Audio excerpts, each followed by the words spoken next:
अस्सलामुअलैकुम class. Compiler construction के अंदर आज हम बात करते हैं कोड जनरेशन पे।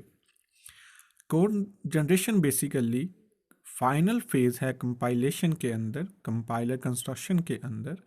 बेसिकली जो आपका कोड जनरेटर है, the code generator by the compiler is an object code of some lower level programming language. यानी कि जो आपका कोड जनरेशन है वो आपका ऑब्जेक्ट कोड या तो असेंबली लैंग्वेज में कन्वर्ट करता है या क्रिएट करता है या किसी भी टारगेट मशीन कोड में जनरेट कर देता है।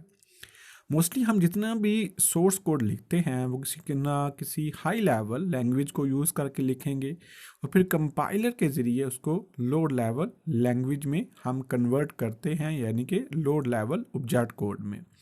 लेकिन ये बात याद रखिएगा कि जब भी आपका कोड जो है सोर्स कोड ऑब्जेक्ट कोड में कन्वर्ट होता है तो उसमें कुछ प्रॉपर्टीज़ ज़रूर होनी चाहिए। फर्स्ट वन क्या है कि वो करेक्ट होना चाहिए, उसकी क्वालिटी अच्छी होनी चाहिए और जो एग्जैक्ट मीनिंग है सोर्स कोड का वही मीनिंग आपका ऑब्जेक्ट कोड में का भी होना चाहिए। और फिर इसके बाद जो मशीन कोड है यानी कि ऑब्जेक्ट कोड है वो जिस मशीन पे रन हो रहा है उसके डिफरेंट सोर्सेज को एफिशिएंट वे के साथ यूटिलाइज करना चाहिए।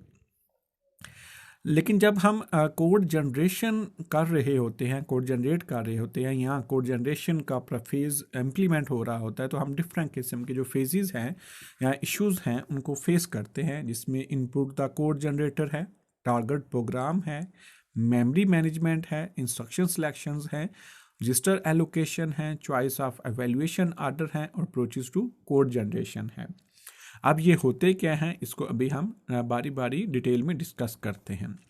सबसे पहले हम बात करते हैं input to the code generator. Basically code generator को जो है वो as a input intermediate code जो है वो हम प्रोवाइड करते हैं along with the information in the symbol table, और जो कि सिंबल टेबल के अंदर जो स्पेसिफिक इंफॉर्मेशन मौजूद होती है वो भी, और IR जो इंटरमीडिएट कोड है जो कि फ्रंट एंड ने डेवलप की है, क्रिएट की है, वो एज अ इनपुट के तौर पे कोड जनरेटर के पास आएगा। बेसिकली जो इंफॉर्मेशन सिंबल टेबल के अंदर होती है वो डिटरमिन करती है कि जो डाटा ऑब्जेक्ट्स हैं जो कि आपने इंटरमीडिएट रिप्रेजेंटेशन के अंदर डिफाइन किए हैं उनके रन टाइम एड्रेसेस को। इंटरमीडिएट कोड में be represented mostly in quadruple, triples, indirect triples, postfix notation are the syntax tree are the DAG etc. मुझे ये बात याद रखिएगा कि जो आप इंटरमीडिएट कोड प्रोवाइड कर रहे हो वो या तो क्वाड्रपल में हो सकता है या ट्रिपल्स में हो सकता है या indirect ट्रिपल्स में हो सकता है या सिंटैक्स ट्री या पोस्टफिक्स नोटेशन के अंदर हो सकता है। अब अगर हम अज्यूम करें कि तमाम का तमाम जो इंटरमीडिएट कोड है हाँ वो क्वाड्रपल में है, ट्रिपल्स में है, पॉस्टफिकेशन में है, वो syntactic and the semantic error free है और जो भी उसके अंदर जो टाइप चेकिंग है वो आपने कर ली हुई है और जो भी टाइप कन्वर्जन है वो भी इम्प्लीमेंट हो चुकी हुई है, देन ये हम जो है वो आगे ऑनवर्ड कोड जनरेटर को प्रोवाइड करेंगे। अब जब आपका प्रोग्राम जो है आ जाता है as a intermediate code provide कर दी जाता है तो उसमें हम बात करते हैं फिर टारगेट कोड के ऊपर। बेसिकली जो टारगेट प्रोग्राम है वो क्या है, कोड जनरेटर का आउटपुट है। यानी कोड जनरेटर के पास जो है वो जो इंटरमीडिएट कोड आया उसने प्रोसेस किया और प्रोसेस करने के बाद जो है एक टारगेट प्रोग्राम जो है वो जनरेट करेगा। अब टारगेट प्रोग्राम में ये बात याद रखिएगा कि जो आपका टारगेट प्रोग्राम है वो एब्सोल्यूट मशीन लैंग्वेज में भी हो सकता है, रिलोकेटेबल मशीन लैंग्वेज में भी हो सकता है और असेंबली लैंग्वेज में भी हो सकता है।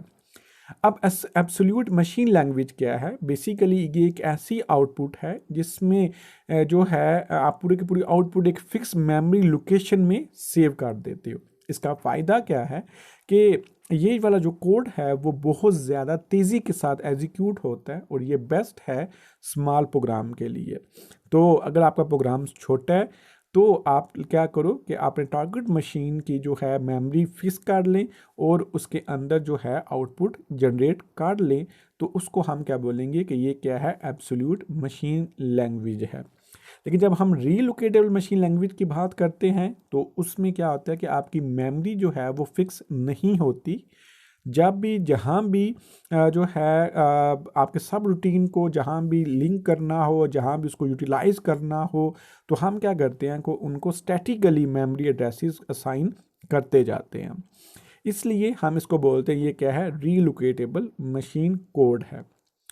मतलब क्या है कि सिंपल सी बात है कि अगर हम बात करते हैं कम्प्लेक्स प्रोग्राम की, तो उसके लिए जो हमारी टारगेट प्रोग्राम है या हमारी जो आउटपुट है वो रीलोकेटेबल मशीन लैंग्वेज में होना चाहिए, ताकि अगर कोई भी सब रूटीन या मॉड्यूल एक मेमोरी के पार्ट को यूटिलाइज करता है, देन आफ्टर यूटिलाइजेशन हम उससे मेमोरी फ्री करवा लेते हैं, ताकि बाकी जो कंप्यूटर के रिसोर्सेज हैं या बाकी कंप्यूटर के जो प्रोग्राम्स हैं उसको इजीली यूटिलाइज कर सके। या फिर हम क्या करेंगे कि अपने प्रोग्राम को असेंबली लैंग्वेज में जनरेट करेंगे। अब जो असेंबली लैंग्वेज में हम क्या करते हैं, जब प्रोग्राम या आउटपुट जनरेट करते हैं तो वो कोड जनरेशन के लिए बहुत ज़्यादा इजी होता है। इसमें हम डिफरेंट किस्म के जो सिंबल्स हैं वो यूज़ करते हैं और डिफरेंट किस्म के मैक्रो फैसिलिटी को यूज़ करके अपना कोड असेंबलर को दे रहे होते हैं। अब थर्ड वन जो है वो मेमोरी मैनेजमेंट है। मेमोरी मैनेजमेंट भी बहुत ज़्यादा इम्पोर्टेंट है। इसमें हम क्या करते हैं कि सोर्स प्रोग्राम के अंदर हमने जितने भी वेरिएबल्स बनाए हैं और उनकी जो मेमोरी है, जहाँ जहाँ पे वो मेमोरी में सेव हैं, उनका एड्रेसेस वगैरह, उनके नेम वगैरह आपस में सिंक्रोनाइज होने चाहिए। और a name in the address code generator refer to the symbol table entry for name। हर एक एड्रेस कोड जनरेटर के अंदर जो आप T1 T2 यूज़ करते हो, उसका नेम जो है वो बेसिकली उसकी जो स्पेसिफिक डिटेल है या उसका जो रेफरेंस है वो सिंबल टेबल के अंदर जो है मेमोरी से या उसके नेम से मैच होना चाहिए। देन हम क्या करते हैं कि सिंबल टेबल एंट्रेंस से फिर उसका जो एड्रेसेस है वो स्पेसिफिक नेम के मुताबिक वो हम डिटरमिन कर रहे होते हैं। अब बात करते हैं इंस्ट्रक्शन सिलेक्शन पे। जब भी आप लोग जो है कोड जनरेटर इम्प्लीमेंट कर रहे होते हैं तो उसमें आपने एल्गोरिथम लगाना होता है कि आप लोग जो है बेस्ट जो इंस्ट्रक्शंस हैं उनको सेलेक्ट करें, ताकि आपके जो प्रोग्राम की एफिशिएंसी है उसको इम्प्रूव कर सके। आपकी जो इंस्ट्रक्शंस हैं वो कंप्लीट और यूनिफॉर्म होनी चाहिए। इसके अलावा जो इंस्ट्रक्शन की स्पीड है और मशीन वगैरह के जो स्ट्रक्चर है वो भी बहुत ज़्यादा प्रोग्राम की एफिशिएंसी पे इम्प्लीमेंट हो रहे होते हैं या उसको इफ़ेक्ट कर रहे होते हैं। लेकिन अगर हम जो है एफिशिएंसी की को इग्नोर करते हैं तो जो इंस्ट्रक्शन सिलेक्शन है वो स्ट्रेट फॉरवर्ड भी हो सकता है, मतलब आप इसको सिंपली क्या करो, इग्नोर भी कर सकते हैं। अब बात आती है रजिस्टर एलोकेशन के अंदर। अब मैं इसको डिस्कस करने से पहले आपको ये बात बताता चलूँ कि मेमोरी की निस्बत सीपीयू का रजिस्टर से डाटा फेच करना और उसमें राइट करना ज़्यादा इजी भी है, ज़्यादा फास्ट भी है। इसलिए जो है जो रजिस्टर जो आप लोग कंप्यूटेशन में यूज़ करते हो तो वो एज़ कम्पेयर टू मेमोरी के, तो अगर आप अपना डाटा या इंस्ट्रक्शन रजिस्टर जो है या वेरिएबल जो भी आप यूज़ करते हो रजिस्टर की फॉर्म में यूज़ करते हो तो आपका कोड बहुत तेज़ी के साथ एग्जीक्यूट हो रहा होता है। लेकिन जब भी हम रजिस्टर को यूज़ करते हैं तो हमें दो तरह की प्रॉब्लम फेस करना पड़ती हैं। एक है ड्यूरिंग रजिस्टर एलोकेशन, जब हम कोई भी रजिस्टर एलोकेट कर रहे होते हैं तो हम सिंपल वही करते हैं तो रजिस्टर एलोकेशन के दौरान हम क्या करते हैं, वो तमाम के तमाम वेरिएबल्स जो कि हम बहुत ज़्यादा यूज़ कर रहे होते हैं तो उनके लिए हम जो है अलग से जो रजिस्टर्स जो हैं वो सेलेक्ट कर लेते हैं।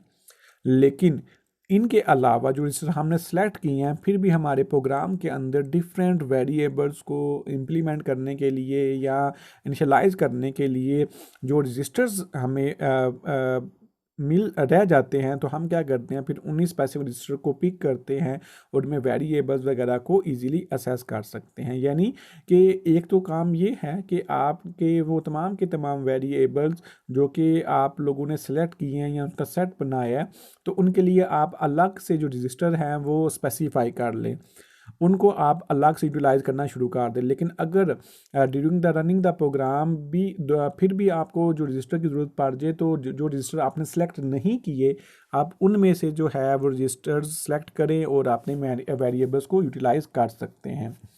अब बात आती है चॉइस ऑफ एवेल्यूएशन आर्डर पे। बेसिकली द कोड जनरेटर है वो डिसाइड करता है कि किस ऑर्डर में आपकी इंस्ट्रक्शन एग्जीक्यूट होंगी। ये भी जो इफेक्ट है या स्टेप है वो टारगेट कोड की एफिशिएंसी पे बहुत ज़्यादा असरअंदाज हो रहा होता है। तो इसलिए जब भी हम कंप्यूटेशनल ऑर्डर कर रहे होते हैं तो बहुत some will require only few register to hold intermediate result, तो हम उनमें से कुछ रजिस्टर्स को यूज़ कर लेते हैं तो कि जो कि हमारे इंटरमीडिएट रिजल्ट को जो है वो इजीली सेव कर लें या उनके लिए ज़रूरी हों। लेकिन जो है ऐसा क्या एल्गोरिदम लगाएं कि जो है पूरे के पूरे कोड में से इंस्ट्रक्शन में से बेस्ट ऑर्डर को चूज़ करें, तो ये बहुत ज़्यादा डिफ़िकल्ट है। तो इसलिए हम इसको एक स्पेसिफिक एनपी कंप्लीट प्रॉब्लम की फॉर्म में देखते हैं। तो इसमें आपको वो पूरा डिफ़ाइन कर देगा कि किस तरह आप एल्गोरिदम जब आप कोड जनरेट कर रहे होते हो तो कौन सा ऑर्डर जो है वो ज़्यादा इफ़ेक्टिव है। आगे आती है approaches to code generation. Basically जब आप लोग कोड जनरेट कर रहे होते हो तो ये बात याद रखना कि आपका एल्गोरिदम, कोड जनरेशन का जो एल्गोरिदम है वो इतना इफेक्टिव होना चाहिए कि वो करेक्ट को जो है कोड जनरेट करे। क्योंकि डिफरेंट स्पेशल केसेस हैं, जब भी हम कोड जनरेट कर रहे होते हैं तो हमें डिफरेंट फेसेस जो हैं वो फेस करने पड़ते हैं, डिफरेंट स्पेशल केसेस जो हैं वो फेस करने पड़ते हैं। तो इसलिए जब भी आप लोग कोड जनरेशन को डिज़ाइन करें तो अपने माइंड में ये चीज़ें ज़रूर रखें कि आपका कोड जो है वो जो टारगेट प्रोग्राम है वो करेक्ट हो, उसको मेंटेन करना इजी हो।